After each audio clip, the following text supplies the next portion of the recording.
Welcome back to our Route 66 series, and I want to welcome our Coweta and Sapulpa campuses, our online viewers. So glad that you have been walking with us on this journey as we've stopped at every book in the Bible. We've started in Genesis. We're not going to stop till we're in Revelation, but we have crossed a threshold, and we are now 2 weeks into the New Testament. And so we are talking right now about the four Gospels, Matthew, Mark, Luke, and John. And we talked last week about how each one of those brings a unique perspective, that there was a specific audience that writer wrote to. And so there is a difference in each one of these Gospels, and it gives us a chance to kind of explore each one of those. Last week we talked about Matthew, and Matthew was a disciple of Jesus. He was a follower of Jesus, spent time with Jesus. His was a firsthand account of the life and the death and the resurrection of Jesus. And what we read in Matthew's Gospel is that his life was absolutely transformed by Jesus' teaching. In fact, what Matthew does when he writes his gospel is he wraps the story of Jesus' life around 5 of Jesus' sermons. And so the teaching aspect is central to the way that Matthew talks about who Jesus is. And so we kind of wrapped up and said this about Matthew, that faith was more than just a belief in something. That from Matthew what we learn is that faith is a response to someone. It's a response to his teaching. It's not just sitting in a session. It's not just listening. It's not just agreeing with that following Jesus requires more. It is a response. It is obedience to him. So we enter into Mark today, the second gospel. Mark was actually the first gospel that was written. It was the first one that was written down. It's just 16 chapters, and it is uniquely different. In fact, sometimes it's called the Cliff Notes gospel. Some people have jokingly referred to it as the ADHD gospel because of the way it quickly enters and tells the story and goes on to something else. In fact, we find the Greek word eutheos in there some 42 times. It is translated most often immediate. And so I want to give you just kind of a sketch of what that means when it's used. This is just a sampling. Same Greek word. At once the Spirit sent him out. Immediately the leprosy left. As soon as they got out of the boat. Immediately the boy's father exclaimed. Immediately he received his sight. Immediately the rooster crowed. That's the idea. And multiple more times that word is used, and what you begin to see is this gospel that is backed by action. It has so much action in it. And you may be thinking, why is that? Why would Mark include it that way? And what we discover is that Mark's original audience was a Roman one. It was a Roman audience. And the Romans during Jesus' day, they were addicted to action. They were adrenaline junkies. In fact, you just think about the Roman government and their conquest. Think about the Roman government and the building of that Roman Colosseum and those bloody sports that took place there. I mean, this was descriptive of their society and their culture. And so what Mark is going to do, knowing that he's writing to that audience, is it's going to be one that is going to talk more about what Jesus did instead of what he said. It's going to focus on the action. It is called Mark because it was written by a man named Mark, and some of what is in this gospel is because of his firsthand accounts. In fact, Mark was a teenager at the time that Jesus lived, and he lived in Jerusalem. In fact, Mark's family was apparently wealthy. They had a big enough house that it was appropriate for them to hold church meetings. Acts chapter 12 gives us an account of people gathering together in Mark's parents' home. Mark's mother was evidently a strong supporter of Jesus' ministry, probably supported it financially, was a part of his following, and so much so that many people believe that the Last Supper was actually held in Mark's parents' home. That's where that took place. And in fact, they believe that as a teenager, Mark would have been around. Mark would have maybe been looking in upon this Last Supper and would have followed Jesus and his disciples, maybe just tagging along or maybe following from a distance. We think that. In fact, scholars believe that when we get to Mark chapter 14, that this young man that's talked about, that's there, that's present when Jesus is arrested, this young man wearing nothing but a linen garment was following Jesus. When they seized him, he fled naked, leaving his garments behind. Maybe he was grabbed and maybe just left everything. We believe that, scholars believe that was Mark. In fact, to the degree that how else would he have known what Jesus was praying in the Garden of Gethsemane? Remember, Jesus left his most trusted disciples behind, and Mark gives us an account of the very things that Jesus was praying for. How else would he have known those things if he was not present?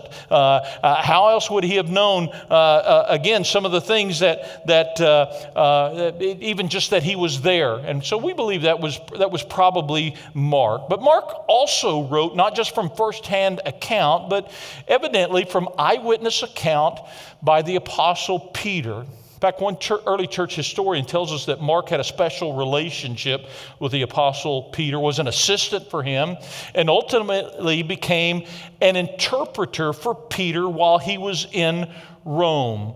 And so Mark didn't just hear these stories of Jesus and his disciples.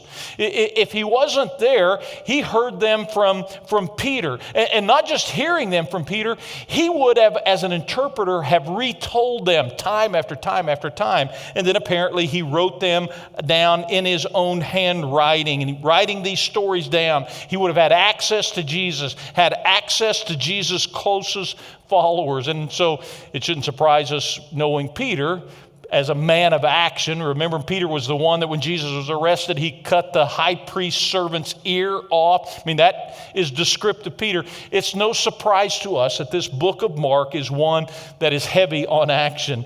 Remember Peter's response when Jesus is at the boats, Peter and Andrew, and he says to him, "Come follow me." And it says that once they left their nets and followed him, Peter was a man of action. And Mark is writing some of this, at least, based upon Peter's perspective, and he's writing it to an audience who is hooked on action. Perfect for his Roman audience. It appealed to their like of action, and it appealed to their power and their authority that they had.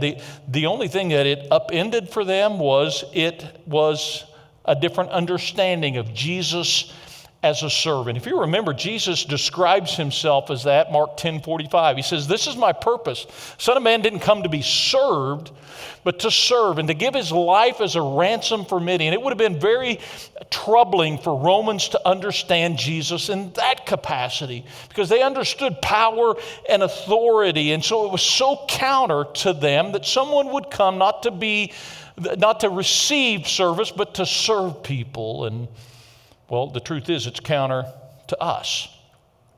And we're the ones that have it upside down, not Jesus. Greatness and power is not defined by how many people serve you, according to Jesus, but how many people you serve. In fact, right before this, he would say, "Well, whoever wants to become great among you must first be your servant, and whoever wants to be first must be slave of all." For an audience that was accustomed to having people serve them, accustomed to having slaves, this was so countercultural for them, for Jesus to say, it's about you becoming a servant.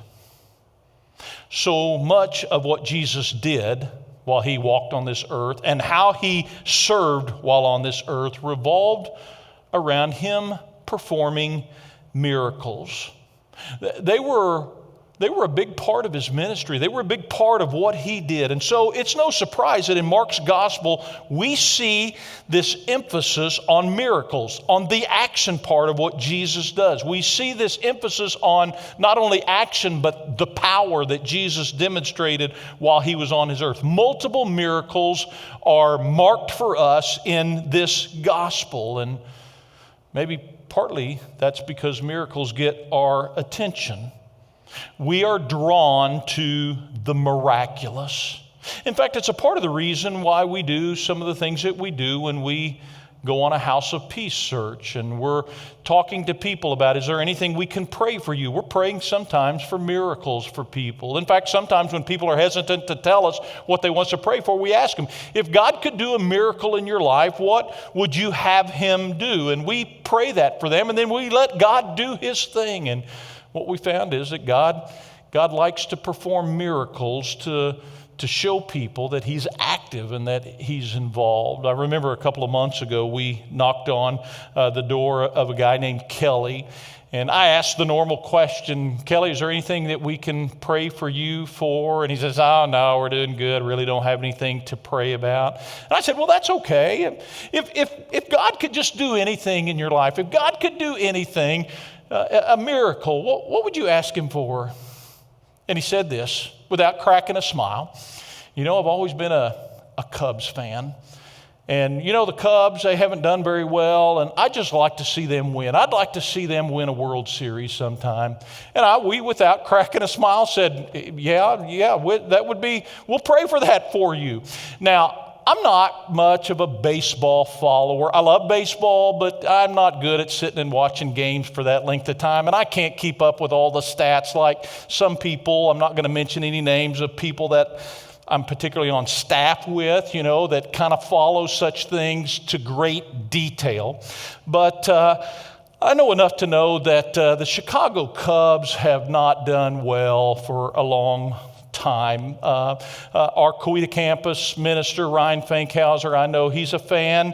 And those of you in Coweta, I know you're looking at him right now. And, I know he's a fan, and I know enough of his disappointment over the last few years to know that the Chicago Cubs have not done well. But that night, me and my friend, we prayed for the Chicago Cubs. We prayed for Kelly, and we went on our way. And so a couple of weeks later, I'm asking Ryan and some other guys how the Cubs doing. He goes, they're starting to do great. They're doing really good. Well, if you're a fan, if you're a baseball follower, you know right now that Cubs, they're leading the pack. Man, they're doing great. So it was a month later or so that I went back to Kelly's house, and I pretended like I didn't know how the Cubs were doing. I go, hey, Kelly, remember we were back by your house a couple of weeks ago, and we were just, wondering how you were doing. You'd asked us to pray for a couple things, and we acted like, what? We're praying for the Cubs. I think, hey, we don't know. We knew, but we were asking, we don't know how they're doing. And he's like, the Cubs are doing great. And I'm like, Kelly, well, that's almost like a miracle, isn't it? And we laughed about that, and we're going to follow up with Kelly. In fact, for those of you that are Cubs fans, maybe every time you watch a ball game, you might say a prayer for Kelly that something as miraculous and just as crazy as that would make an impact upon him. The miracles in the book of Mark, they're to show us who Jesus is. For 3 years, he performed incredible miracles in front of thousands of eyewitnesses. There were people who saw these things. There were eyewitnesses. They're written down in Scripture for all to see. And it's almost as if it's like Jesus going, there it is. Here they all are. Now you determine who I am. Based upon what you know about what I've done and what you've heard people say about me, you now determine who I am. You don't get through chapter 1 before seeing the first miracle. Chapter 1, verse 40, a man with leprosy came to Jesus and begged him on his knees, if you are willing, you can make me clean. He had leprosy. Literally, it meant to peel off. It was a description of what could have been many different skin diseases. The thing that they all had in common is that they led to death. And what scared people about any of these skin diseases is they were so extremely contagious. And so at the first sign, people were banned outside the community. They had to leave and go live outside. They had to hang a bell around their neck so people would know. They had to wear certain clothing so they could be seen from a distance and people would know that they were people who had less leprosy. They had to stay a distance from people. They had to yell out unclean as they walked around. They were considered a walking corpse because You just died from this. I mean, it was thought that if you could heal somebody from leprosy, you could raise somebody from the dead. They were isolated relationally. They were isolated spiritually. And this man in Mark chapter 1 wanted to be healed. And what's even more impressive about the story is that Jesus wanted to heal the man. See, miracles remind us that this reality, whatever it is, whatever sickness, whatever disease, that reality is not the way it will always be. They're a reminder that there is a better future, that is something better in mind. And there's a desire in Jesus to heal you. See, Jesus doesn't want your past to continue to affect your future. In the same way, he didn't want that for the leper. Jesus wanted to heal, and he wants to heal. And if it was a rough childhood or a terrible divorce or a suffocating addiction or an unbearable loneliness, whatever it is that's contagious in your life, that is, it's affecting you day after day, every day, Jesus wants to take that from you. Verse 41, Jesus was indignant. It doesn't mean that he was mad at the man. In fact, that word often gets expressed as compassionate about him, for him. He was indignant. He was emotional. He was compassionate. He was mad at the effect that this disease was having on this man. And he reached out his hand. He touched the man. He said, "I'm willing. Be clean," he said. Immediately the leprosy left him and he was cleansed. Jesus touched this man. He spoke words of healing, and this man was healed. I like this about the story, that Jesus' life is more contagious than your sickness. Jesus and the life that he had was more contagious than this man's most contagious disease, leprosy, at the time. Jesus touched him, and not only was Jesus not infected by the man's leprosy, in fact, the very opposite, the very reverse happened. The man with leprosy was affected by Jesus. Jesus was so full of life and health, it became more contagious than the leper was with his disease. It's an amazing story, and what's maybe the most interesting is what happens next.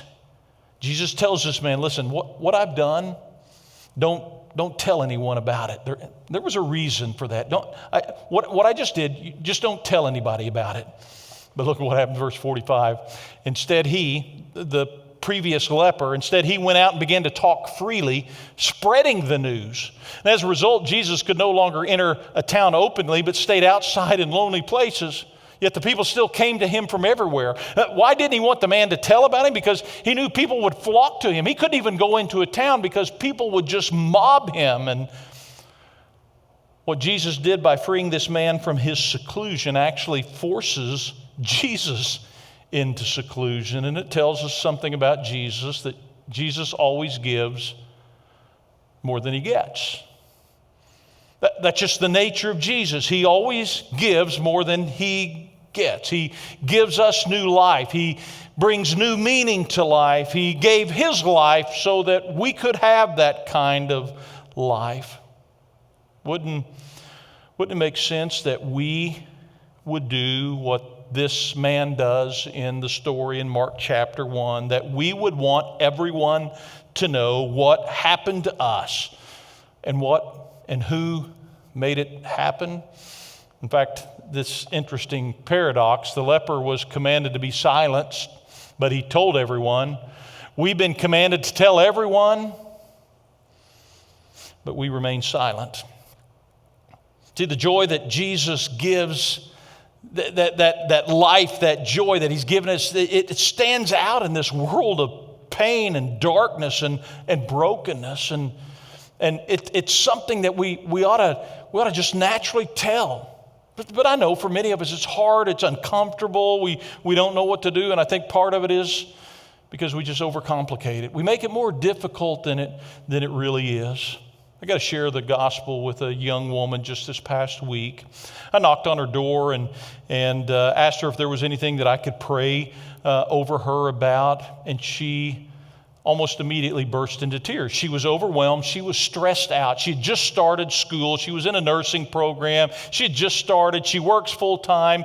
And the beginning of the school semester, she just was absolutely wrought with just this overwhelmed sense. She was just stressed, and she began to cry, and we said, we'll pray about that. We talked words of comfort, and then we prayed with her, and then I simply said, you know, something that for me brings a lot of hope. Do you mind if I share it with you?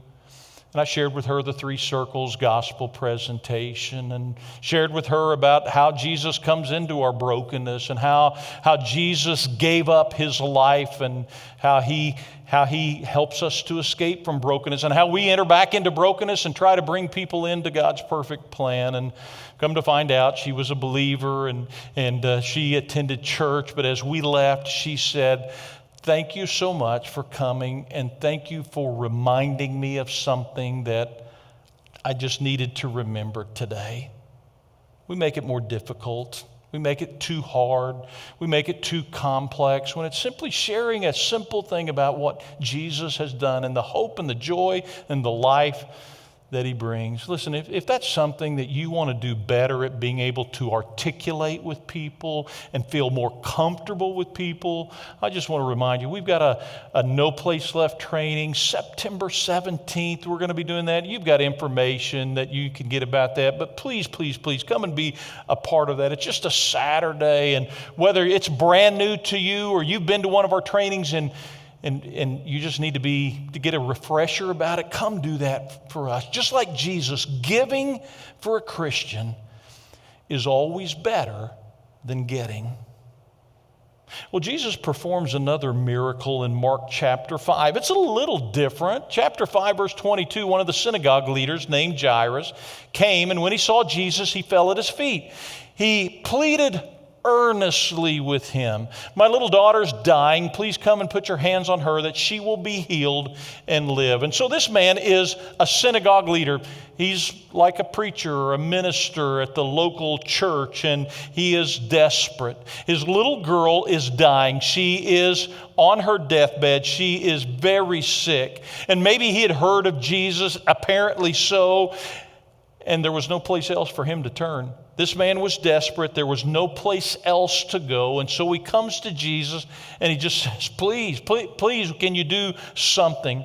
I love what's said in the next verse. So Jesus went with him. Jesus went with him. I love that line. Jesus didn't teach him. He didn't instruct him. He didn't sit him down and try to provide some comfort by sharing some little cliche that we like to use in Christian circles. Jesus walked with him. And here's what I believe about Jesus, that he wants to walk with you no matter what you're going through. Whether he was your first thought or your last resort, at whatever point you came to the idea of asking for Jesus' help, he wants to walk with you. And in this story, they're walking toward the house, toward Jairus' house, to see this little girl, to potentially heal her. And they get some additional bad news. Some people came from the house of Jairus, the synagogue leader. Your daughter is dead, they said. It's no use. Your daughter's already died. In fact, you see that last line. Why bother the teacher anymore? Why bother? You ever say those words, why bother? Maybe you're like me, you're so far out of shape that you say, well, at this point, why bother going to the gym? Why bother even trying to eat right? Or maybe your marriage relationship is in such difficult position, you're thinking, why bother getting help? Why bother going to counseling? Maybe your finances are so bad. Why bother doing a budget? Why bother trying to instill some disciplines? These people come to Jairus and to Jesus, and they say, why bother, Jesus? Why bother with this? And maybe you've thought that. Why even bother praying about this particular thing? Well, because what we see in the story is that Jesus is okay with us bothering him about these kinds of things. Jesus is okay with us bothering. Why bother? Because Jesus is all right with that. I love this. Overhearing what they said, Jesus told them, don't be afraid. Just believe. Just trust me. What's Jesus saying? He's saying, well, Satan's going to say, why bother? Jesus is saying, on the other hand, that everything is possible. That he can do things that no one else can do. And that's exactly what happens. He took her by the hand, went into this little girl's bedroom, and he took her by the hand and said to her, Talitha cum, which means, little girl, I say to you, get up. And immediately, this little girl stood up and began to walk around. She was 12 years old.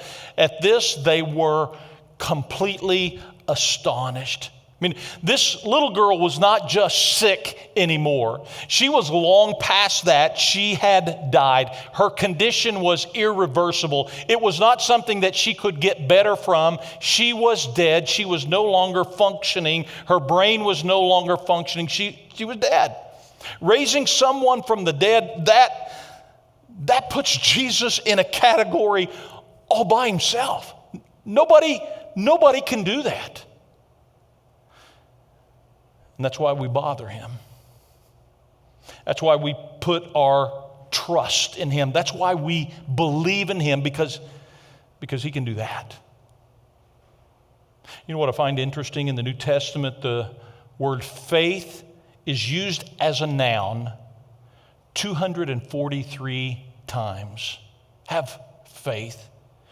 In the New Testament, faith as a verb is used 243 times. What does that tell us about faith? Well, it tells us that faith is equally about what we believe and what we do with what we believe. It's equally what we believe, but it certainly includes what we do with what we believe. It's what I do with it. If what I believe about Jesus doesn't impact how I live for Jesus, well, what's the point? I mean, belief has to have some behavior for it to actually be faith. And Jairus believed Jesus could heal his little girl. And Jesus did.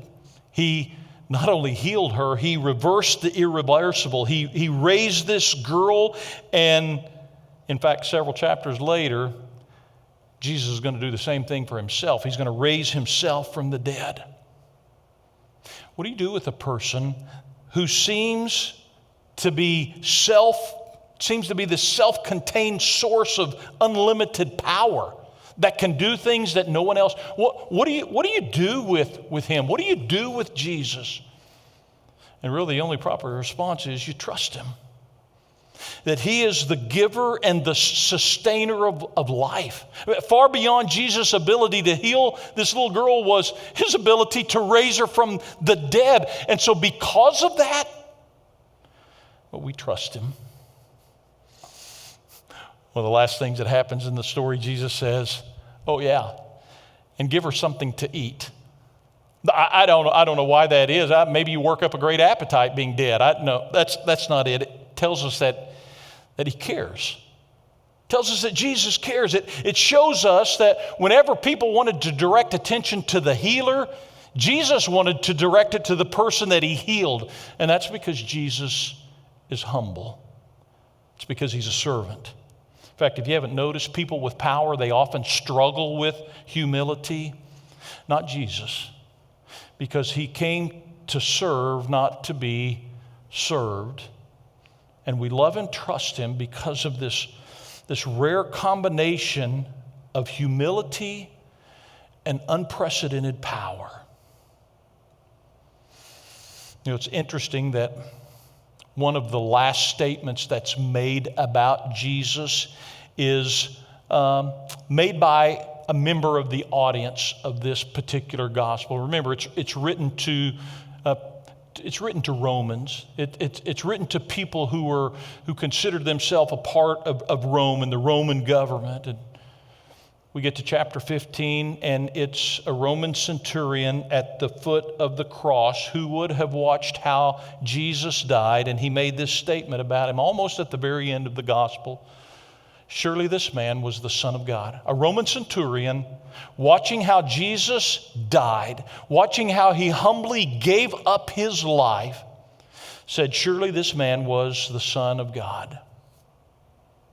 When you read these Gospels, when you see how Jesus lived and how he loved and how he served and how he died, when you see this incredible power coupled with this servant's heart, what else can you do but to call him the Son of God and to trust in him? Pray with me. Father, we thank you for teaching us through this author, Mark, and through this gospel written about your Son, Jesus. God, thank you for giving us this description of your Son who was a miracle worker in a way that has never been known. Thank you, Father, for these accounts, for many accounts of miracles that were witnessed by people and described them time and time again. God, thank you for what that means for us. And God, would you help us to trust in Jesus, the miracle worker and your suffering servant. And we prayed in his name. Amen.